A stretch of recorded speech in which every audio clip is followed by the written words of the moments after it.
Good morning. My name is Jennifer Johnson. My pronouns are she and her, and I am so glad and grateful to get to serve as the lead minister here at First Parish in Concord. Today is a little bit of a different day here. It's the Sunday in between Christmas and New Year's, and many of our staff are enjoying some well-deserved time off. So, this might not be as finely oiled a service as you're used to.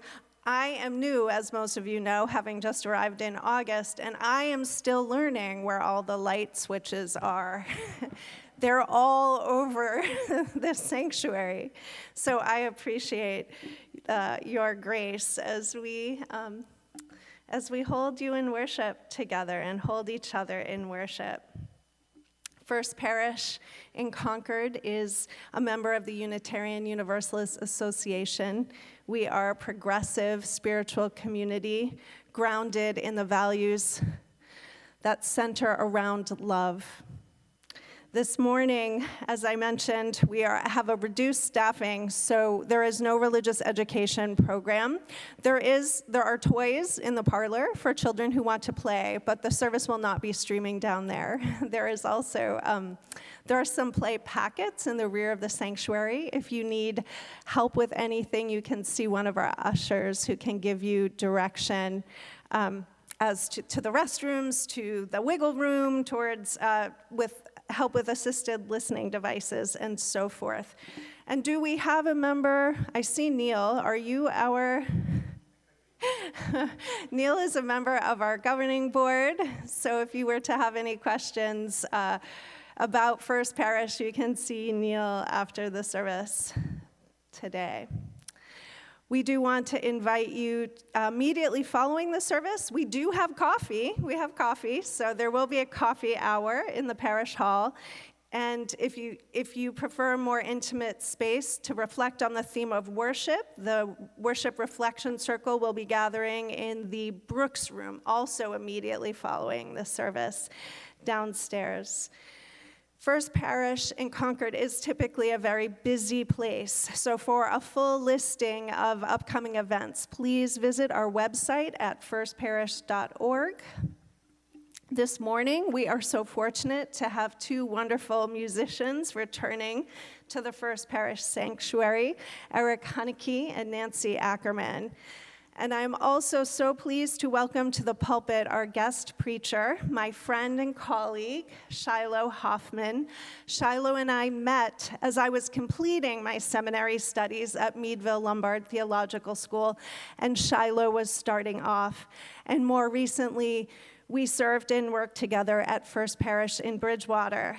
In September, Shiloh was welcomed into ministerial fellowship in the Unitarian Universalist Association and currently serves as a hospice chaplain with Hospice Services of Massachusetts.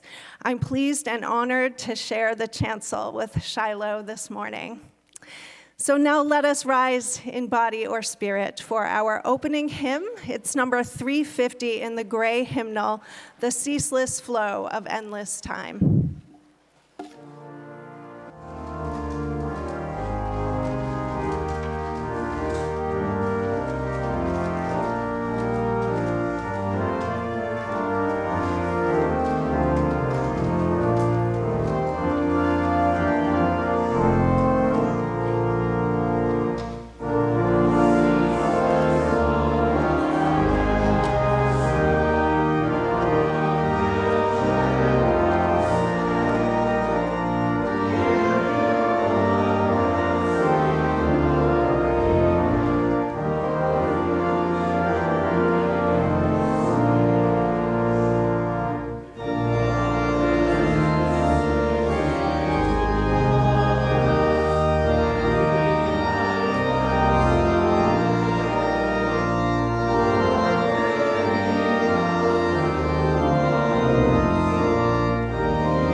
It is so wonderful to be with all of you. Show me with thumbs how we're doing today. Thumbs up for like, I'm feeling wicked good. Middle for like, wow, I can't believe I'm awake. Down for, not having a great time. I'm seeing a good mix, but mostly up. That's really great. I'm so glad to be with you all this morning. Our call to worship comes from the wisdom of Reverend Scott Taylor. May the light that we kindle and the time we now share anchor us to that inner flame, that sacred center which helps us remember who we were before the world told us who it wanted it to be, or who wanted us to be. May our time together clear the way for those memories and voices and friends that lead us back home.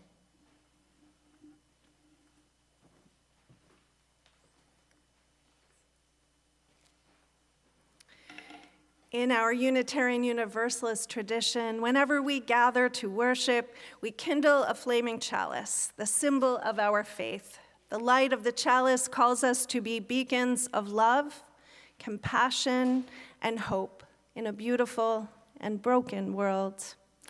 Please join in reciting the chalice lighting response printed in your order of service. O flame of our faith, open our hearts and fill our bodies and souls with persistent strength. Enliven our spirits and engage us deeply in this life of ours, this sacred, essential moment now.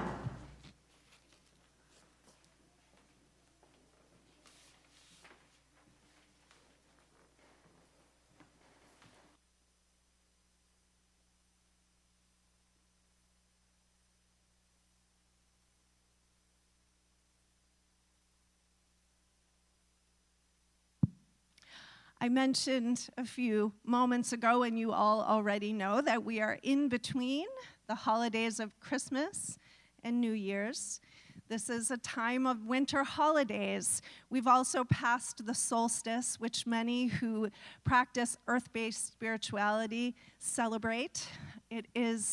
We are in the middle of Kwanzaa, an African-American celebration of cultural celebration.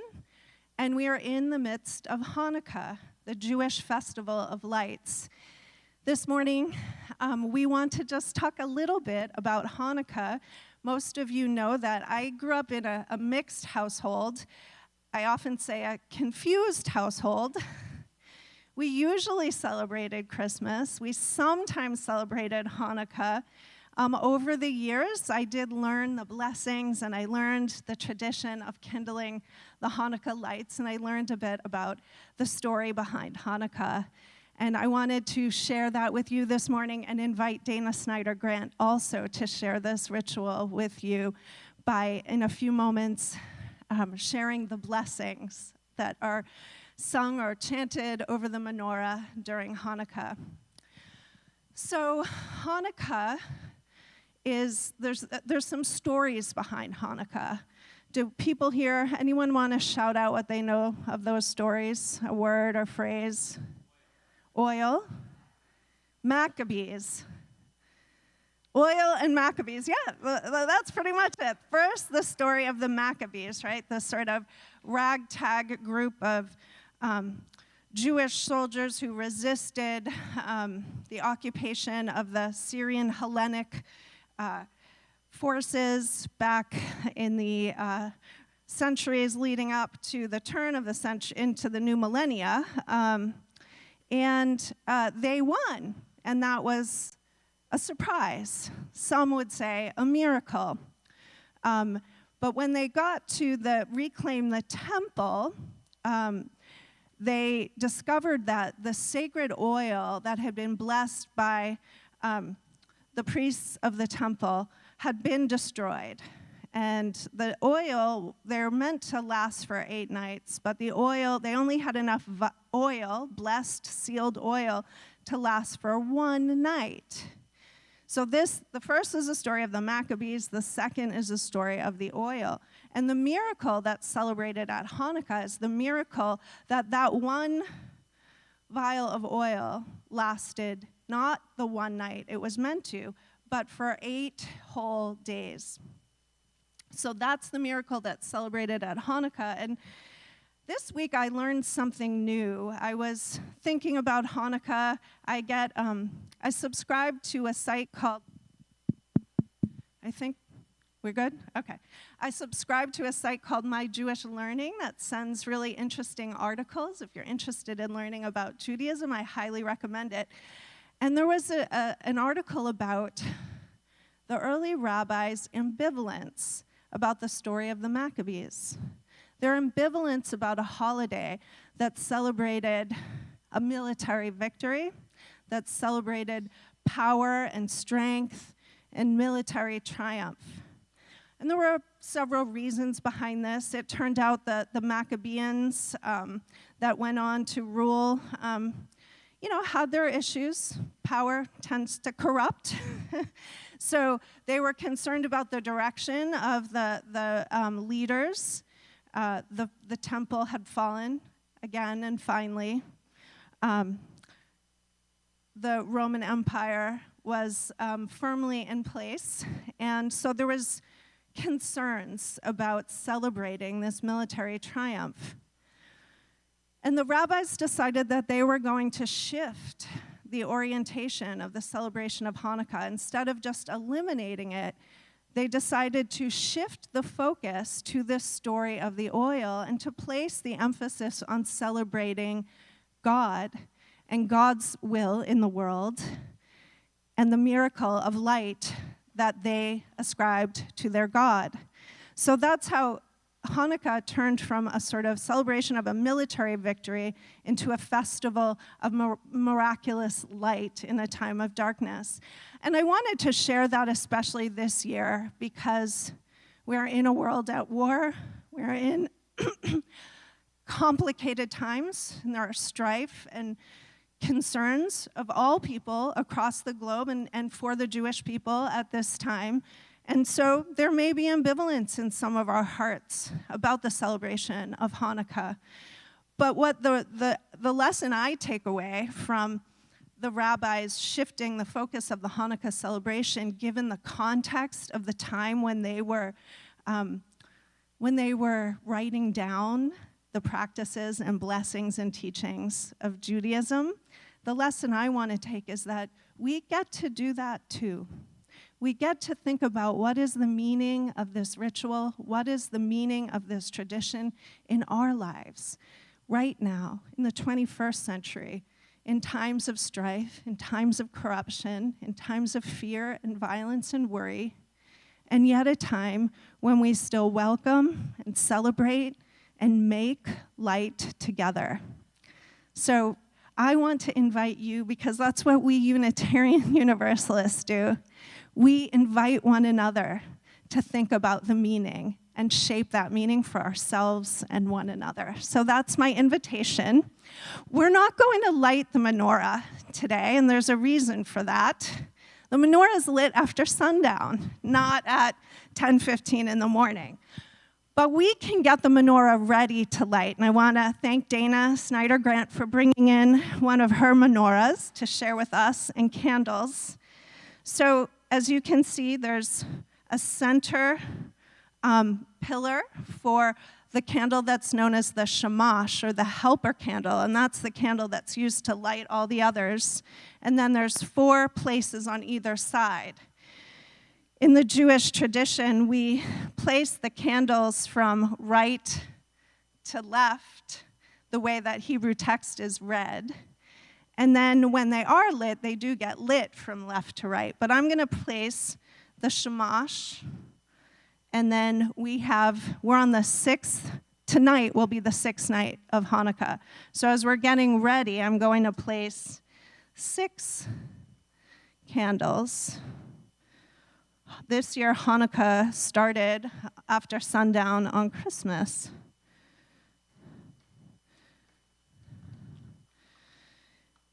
And in the ritual, the blessings of Hanukkah are said after the candles are placed, but before they're lit. So Dana is going to come forward and share the blessings with us. And then The candles will be lit later at night, as the tradition goes, in a place in the home that's visible, because this is a celebration that publicizes. It's meant to publicize and make public the miracle of Hanukkah.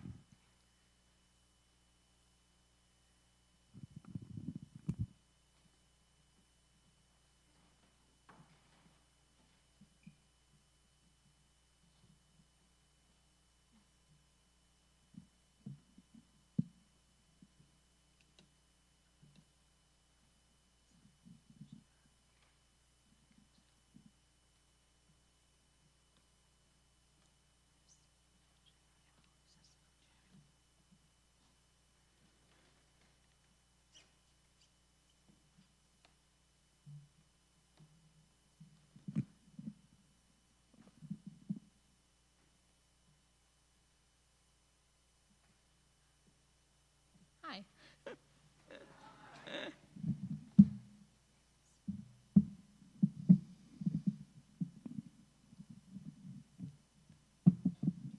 So any of you who know this prayer tune, feel free to join me. Baruch atah Adonai Eloheinu melech haolam asher kiddushanu b'mitzvotav v'tzivanu l'hadlik ner shel Hanukkah.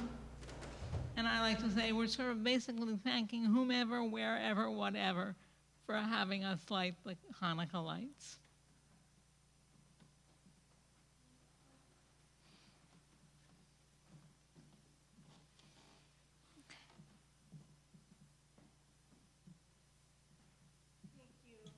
Dana, for sharing your tradition with us.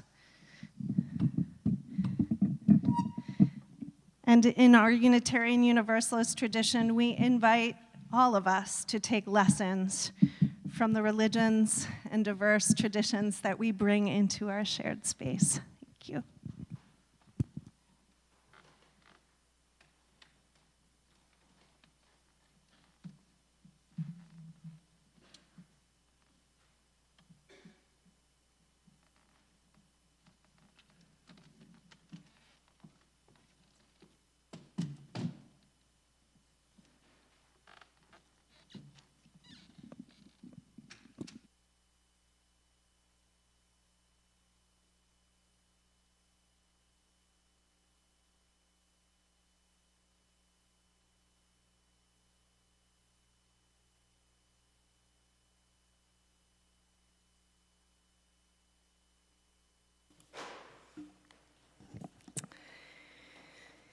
Each and every Sunday, we set aside time in our worship for a ritual of empathy, a ritual of caring, when we bear witness to the most meaningful passages in our life and feel them together, in joy and sorrow, in grief and hope.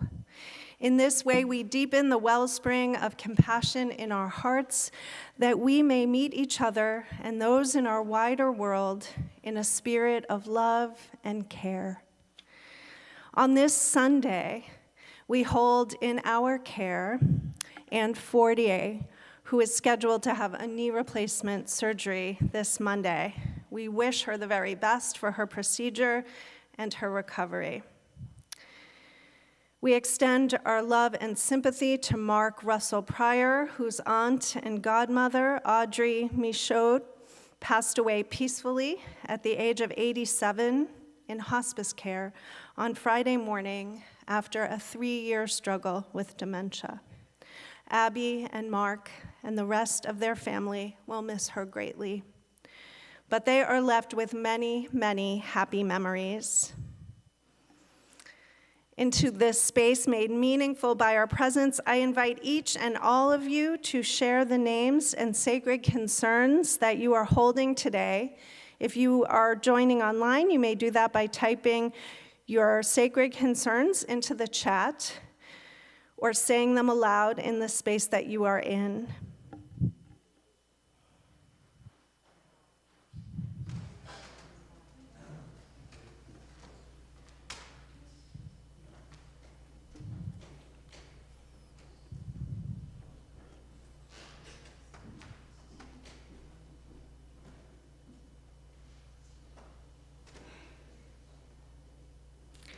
We acknowledge and hold in our hearts all the intentions and prayers, spoken and unspoken, among us. Now I invite Shiloh to lead us in our prayer.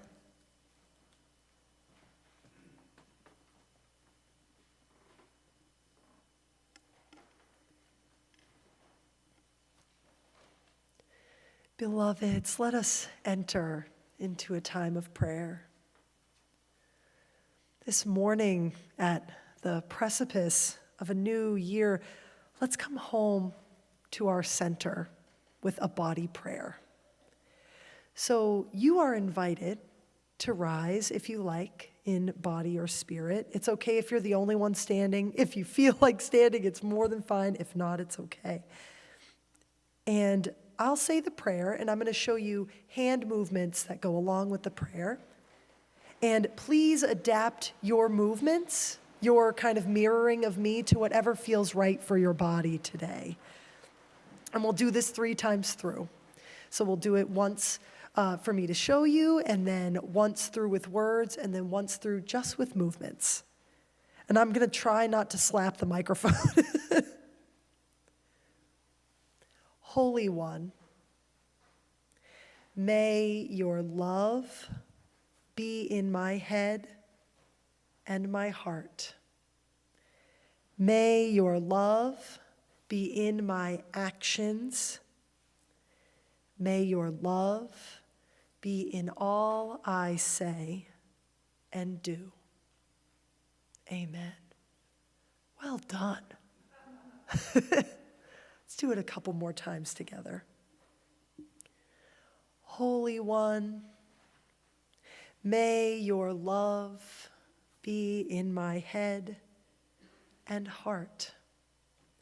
May your love be in my actions. May your love be in all I say and do. Amen. And now with just the movements.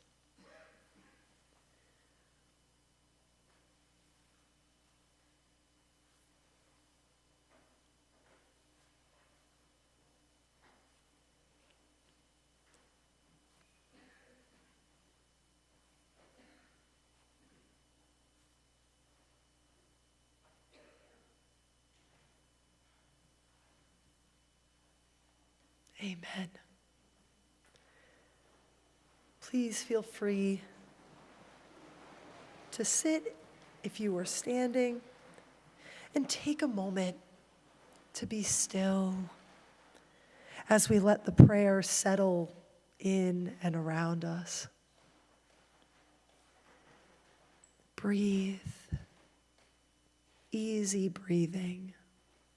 Nothing fancy.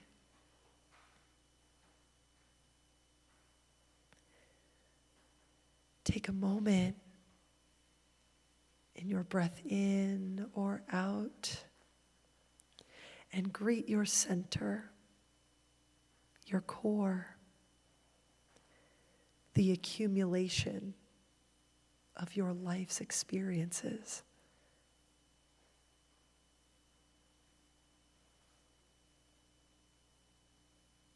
All those experiences.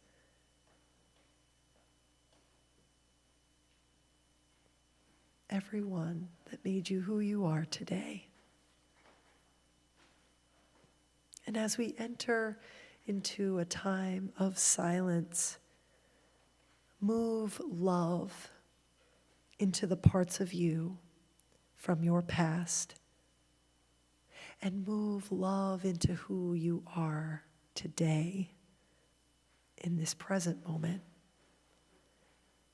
And in this love you give yourself, find a stillness.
Each month, members of the congregation nominate an organization that they are involved with to be the beneficiary of our plate collection. And for the month of December, that organization, nominated by Susan C., is the Worthy Now Prison Ministry of the Church of the Larger Fellowship.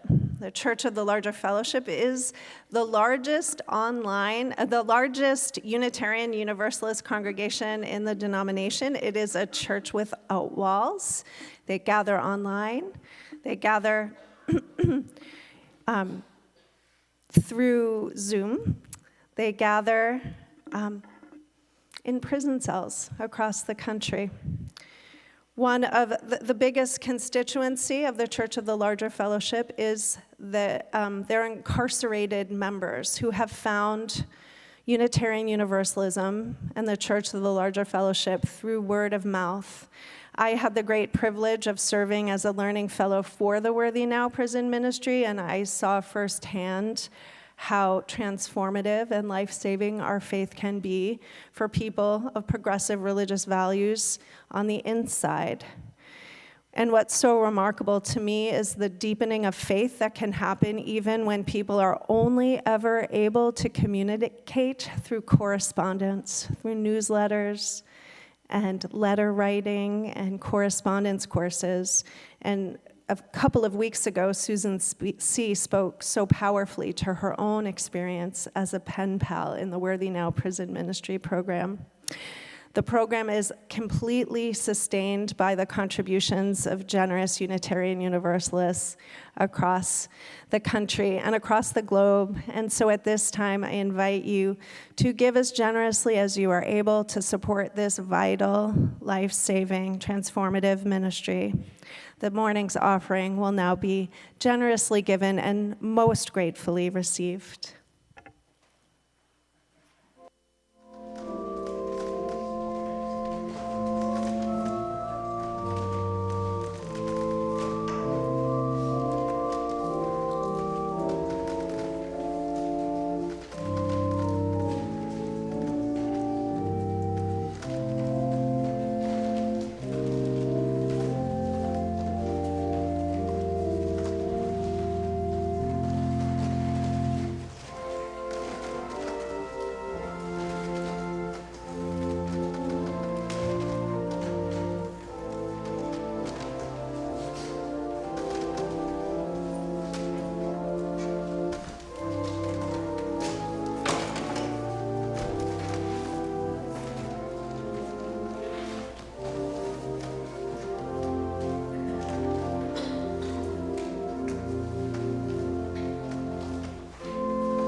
Was really beautiful. Thank you. Our reading this morning is a selection of words from the song Let God Leave. Let God Lead, sorry, not leaving, leading, by the incomparable singer and multi-instrumentalist John Baptiste. Has anyone ever heard of John Baptiste? So awesome. Definitely recommend listening to this song, but here are some of the words. We begin to succeed when the cares of our lives begin and end with the hurt of others. We begin to breathe when the wounds of others become relieved with the love of others.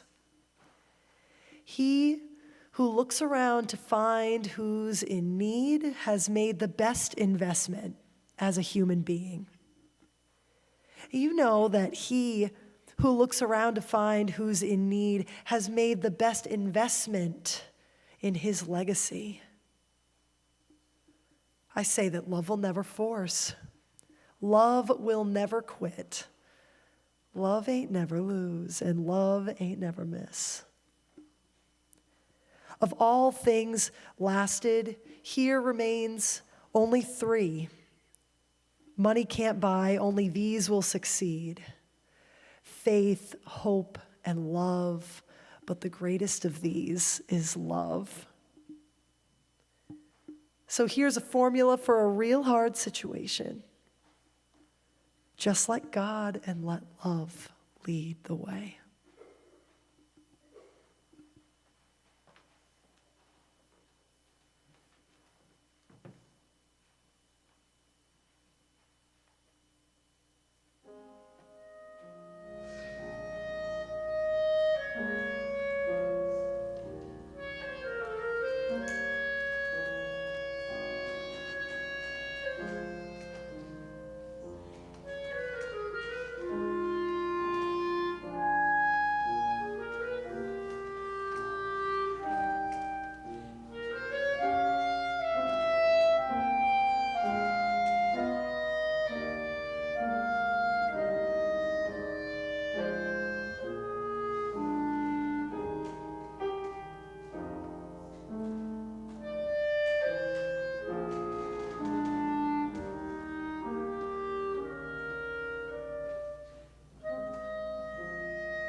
was getting teary-eyed.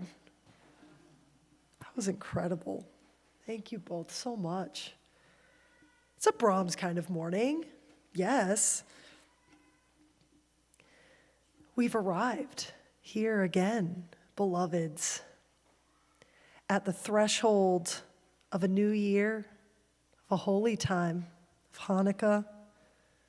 2025 is at our doorstep knocking. And for now, we're in this waiting period, right? This in-between time. Some of us may be waiting right now with hopeful hearts for a New Year's that promises better things. And some of us may be wondering in the quiet corners of our minds or in the loudest halls of our hearts, what will we do? What will become of the world? Do I have the wisdom and resilience to face 2025? I don't know about y'all. I'm getting real tired of unprecedented times, right?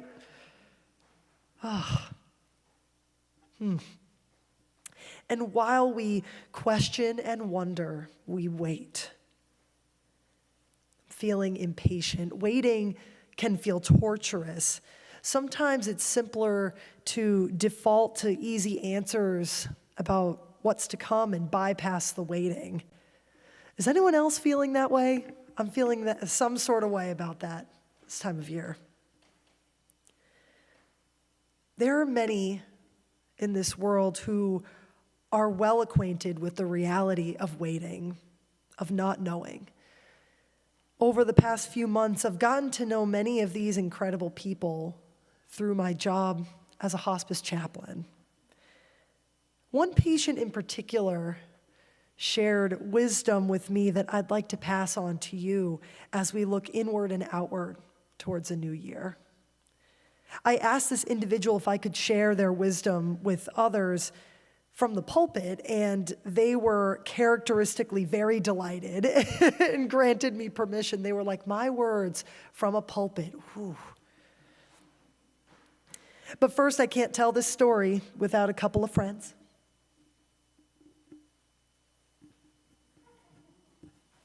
Just in case you can't see them from the pulpit. We'll call this patient of mine Joy. So I'd been visiting Joy for a few weeks, up until this one particular visit. I arrived in their room in the nursing home, and they greeted me with their wide, cheeky grin. They live on the window side of a shared room, and it was sun-dappled that day. Dozens of magazine cutouts of birds and cats and butterflies hung on their walls and glowed in the sunlight. I sat down with them and we got to talking about all kinds of different things. Their time as a Navy nurse, memories of their sister and parents. Joy lives with a form of dementia. And though there's much that they've forgotten, they hold tightly to a series of core memories that they really love to share. And Joy soon began talking about their beloved stuffed animals, all cats. They had two companion cats, black and white, named Olivia and Olivio, and a host of others, beanie babies and all kinds, lined up very neatly on the side of their bed, all facing us, including these two bubs. They were a part of the lineup. And all of us on Joy's care team seemed really certain about one thing, that to Joy, these cats were alive and very real. Joy tended to them lovingly and joked about them getting into sassy antics with one another and about their own solemn responsibility to care for their handful of cats. And we all meet Joy where they are in their relationship to their cats. We walk in and we give them pats like, they're real. But on this particular day, Joy took a couple of their cats and placed them on their lap. And they said, You know, sometimes I'm worried that people look in this room and think I'm crazy. Well, what makes you think that? I wondered. And Joy looked down at her cats and kind of slowly answered, I think people see me in here with them. And she gestured to her cats and think I'm crazy. Listen, I know that they're not real. That surprised me. And she said, people all have to choose what to do with their time, with the time that they have left. And Joy kissed one of them on the head and said, I've decided that I'm putting my love here into them. So here's a formula for a real hard situation. Just let God and let love lead the way. Joy knows something about real hard situations. They lived through a war and cared for soldiers in the midst of gunfire and assisted in the births of many children. And I'm not sure if Joy knows this now, but back during this visit that I just described to you, they knew that they had a disease that threatened to take away everything that made them who they are to them. And Joy knew that despite this, what is at their center, the core of them, is very real and is something that can persist. For Joy, for sure, and perhaps all of us, love is at our center, is the center. Ahead of a new year, sometimes we make resolutions that involve changing something in our lives or perhaps letting something go. We may need to make changes in 2025 to survive what looks like a new year of heightened division, alarming injustice, and threats to any hope of achieving systemic equity. Or we may feel that all we've been through, all of the choices we've made, all that we've inherited, all the hard lessons didn't make us ready for what's ahead or to meet our present needs. And if any of this is your experience, beloveds, you are so valid. And as we release some things or change some things, what can we hold on to? What can we retain in the new year? Each of us has what's like a river of life experience that is our accumulation of wisdom and what we know to be true and really hard learning. I try not to think about my 20s. And this accumulation of all of this is what our ancestors celebrate. Our life experiences are where the values of our faith can find their foothold in us, even amidst a body of doubt and trepidation. And for better or worse, everything that makes each of us who we are scaffolds or supports our center, that center where love dwells.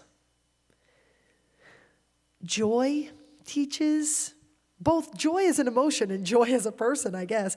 Joy teaches that all that makes us who we are is a privilege to know, to remember, to perhaps retain in the new year. Because someday we may not be able to access it anymore. And what would it be like if, like joy, we let our center lead? How might we let the love that is in our center lead us? I wondered the same thing after talking to Joy that day, after witnessing her love leading her, that was that one anchor in the storm for her. And an answer came in a subsequent visit with Joy. They told me that they decided to give one of their beloved cats away to one of our nurses in hospice, her son. Joy told me he likes animals and needs a protector, and this cat can do that job. And then later during that visit, Joy reached over and picked up 2 little gray beanie baby cats.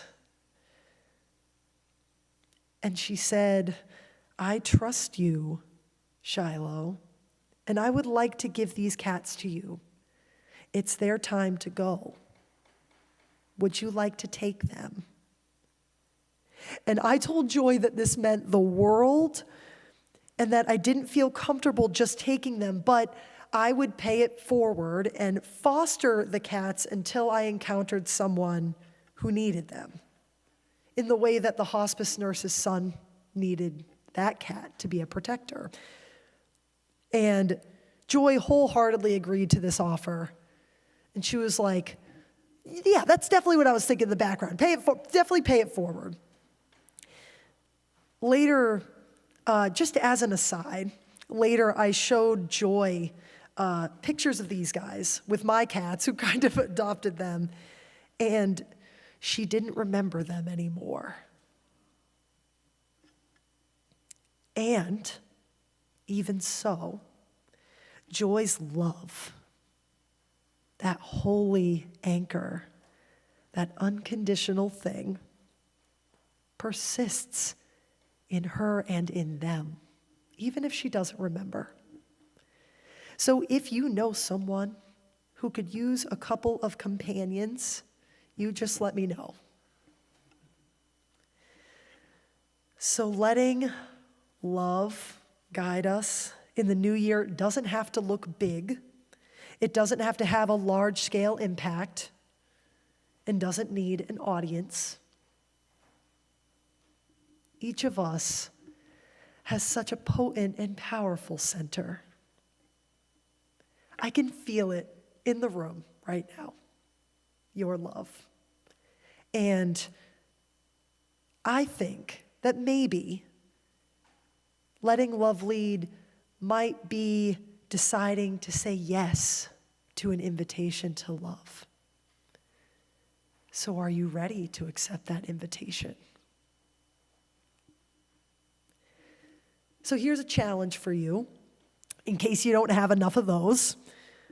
Not just for today, but for the next week or month, or perhaps for the coming year. In the messy and scary moments, beloveds, strive to remember and to honor what has made you who you are today, the good, the bad, and the ugly. And as you continue unfolding, let the love at your center lead your action and your resolve. And know that however we enter 2025, may we do so with the knowledge that this community, each of us here, you can take a look at each other, all of you here, and the wider web of our Unitarian Universalist neighbors outside these walls. Have a look outside the window. We're all here and count each other worthy of love in the clear light of who we once were and whomever we will become. You are not alone. Amen. Blessed be.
Joy's sister came to see her one day and asked her, "Could you give me 10 more years with you, please?" And with a twinkle in their eye, Joy said, "I've got all the time in the world right now." And in closing, dear ones, as we venture forth into the year ahead, let us go where love would have us go. Do that which love calls us to do, and find in each other's center a hope that might heal our web. There is all the time in the world, but there is no time to waste. May it be so. Amen. And let's honor where the river of our life flows into the new year and rise in body or spirit to sing closing hymn number 1007, "There's a River Flowing in My Soul."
Before we close worship with our traditional benediction, I want to thank Eric and Nancy and Shiloh and Joy and Joy's sweet kitties for the beauty and the joy, the love, and the tender hope of your music, your words, and your gestures. Thank you for the gift of this worship. Now, please join in giving and receiving our benediction. It's printed in your order of service. Go out into the world in peace. Have courage. Hold on to what is good. Return to no person evil for evil. Strengthen the faint-hearted. Support the weak. Help the suffering. Honor all beings. Please be seated to enjoy the postlude.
you.